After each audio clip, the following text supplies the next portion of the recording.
In the break room with TWU Local 555, and we are 555. I'm Eric Peterson, host of the show, and we're continuing our Getting to Know Your Executive Officers. Today we are talking with the first Vice President, and we'll do that next in the break room. First Vice President Tony Slavings. So you were the District 4 representative before, and then you weren't. And then you thought, I want to do this again, but times like 1,000. That seemed like a good idea for you. Something like that, yeah. Just kind of seemed to work out that way. And, you know, this union stuff, it gets in your blood and you just can't seem to get it out. And here we are. Your number one thing that was facing you when you took office last April? You know, I think my biggest deal was from being a district rep coming into this role, you think you have an idea of what all's involved. But with all of the new district reps and everything that went into it, I know I didn't really know everything I was getting into. But one of the first things I did was I look at the grievance sheet, you know, because internally here in the union office, we've got our own sheet that shows all the active, you know, current grievances that everybody has. And I'm seeing the same arguments. It was all the same stuff that we were arguing about as, you know, whenever I was a district rep. And it's like, why are we still having these same arguments? Some of them you're going to have. I understand that. Some of them you're never going to get over. But it just seems like there's some of these arguments that we're still having with Southwest.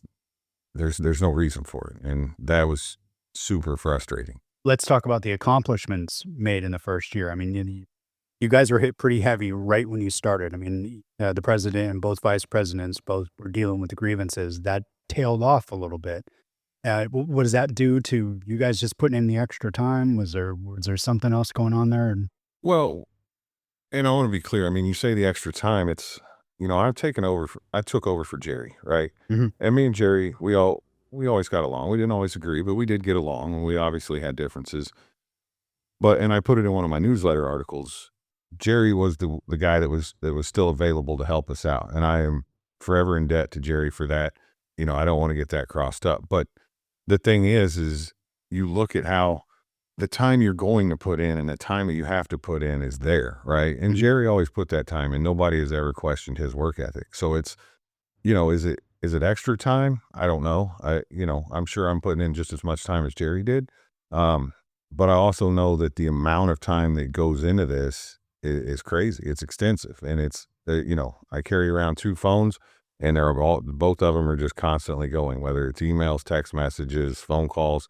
And, you know, I think a lot of it had to do with the new district reps. Some of these guys come in and they had never really been in any kind of role at the local, much more than being an alternate at the station and helping out occasionally here and there. And so the phone calls they're endless, right? Because I'm that guy. I'm the guy that they're coming to whenever they need help or they need to be able to get to, you know, something for the company or give them guidance in terms of who they need to reach out to and how to get this or how to get that.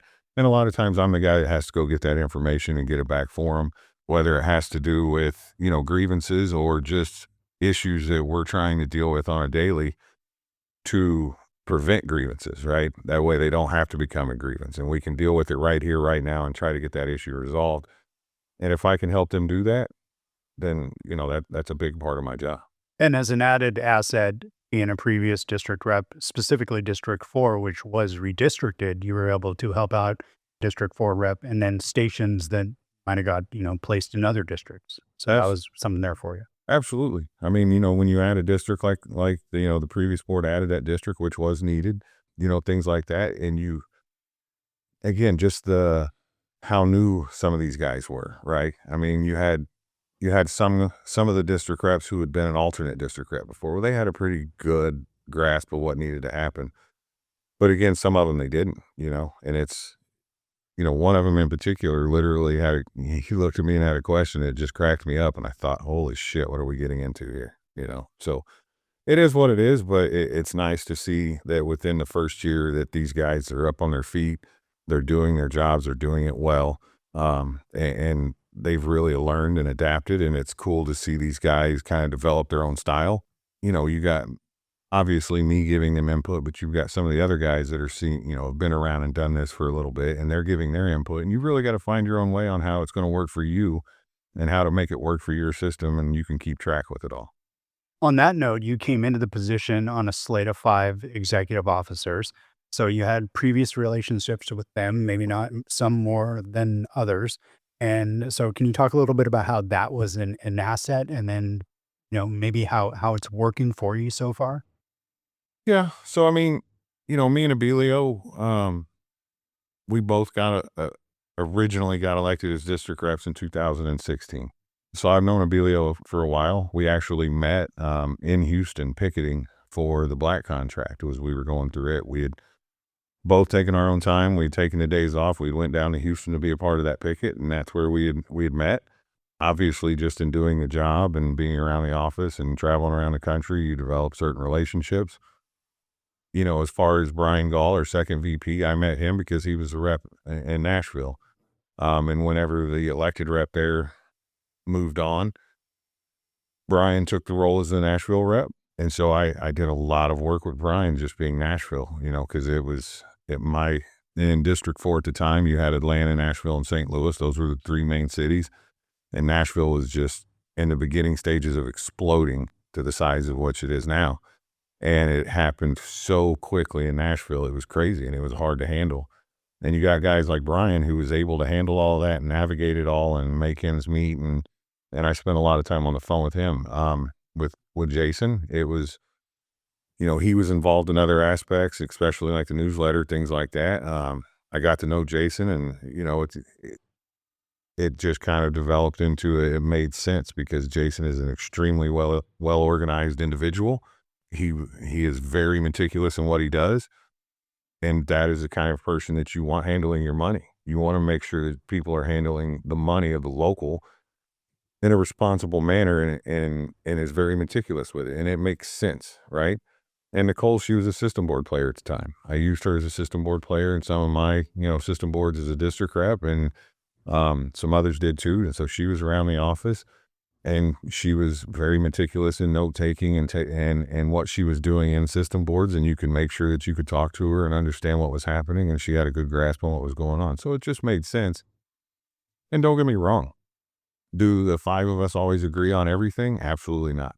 You can take a look at me. Anybody who knows me knows that me talking for however long you and me have sat here and talked now, and I think I've only used one word of profanity, and it just kind of slipped.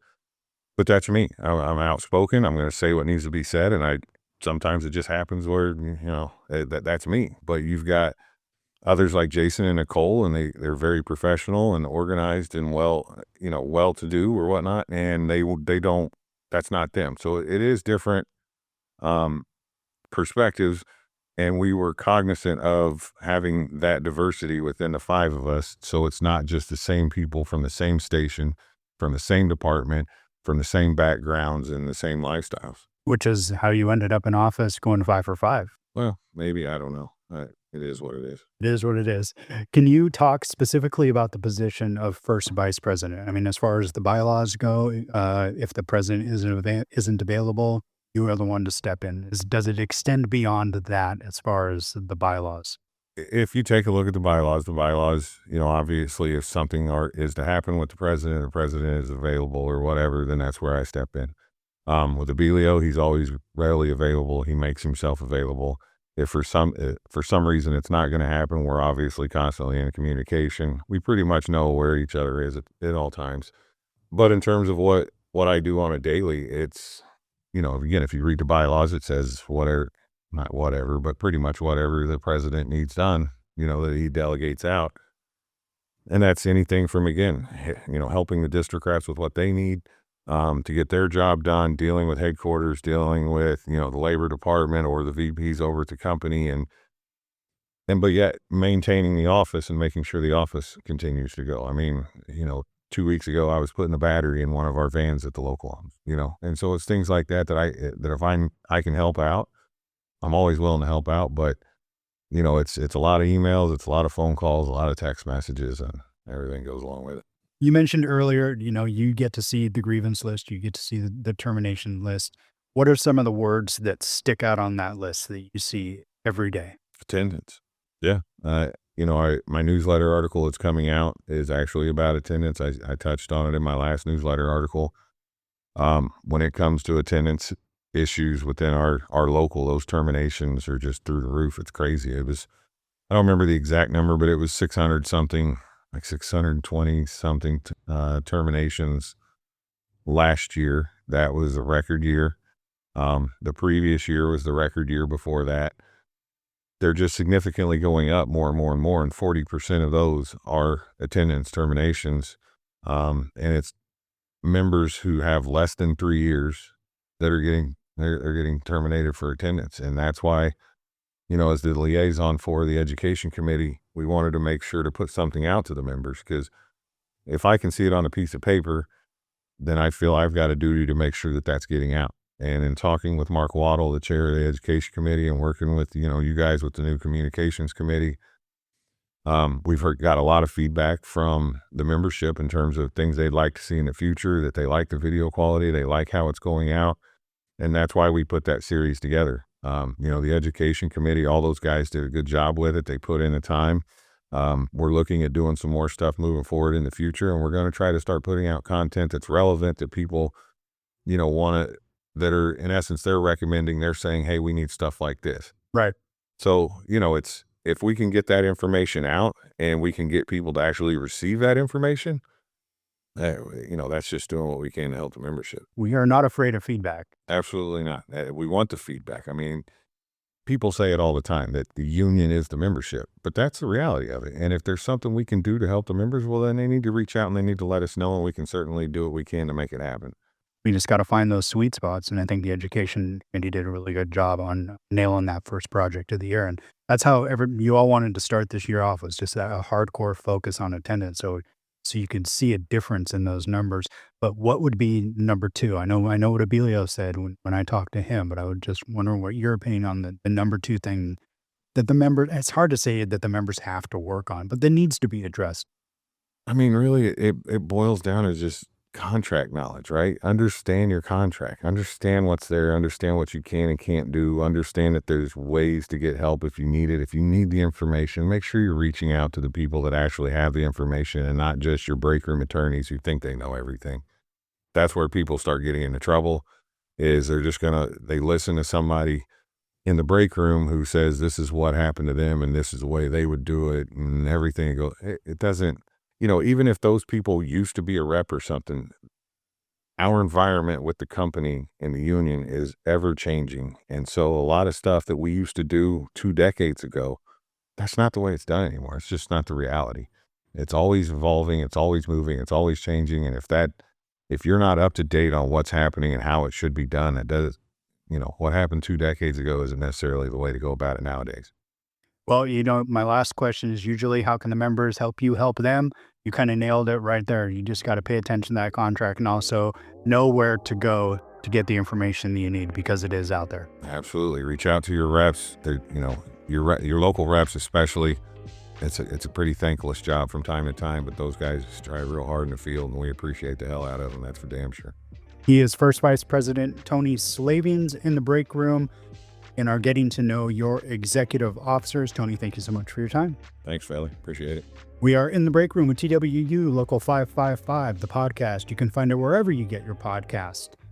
That information we were talking about earlier, almost every single bit of it is on our website, www.twu555.org, and of course on social media at TWU Local 555.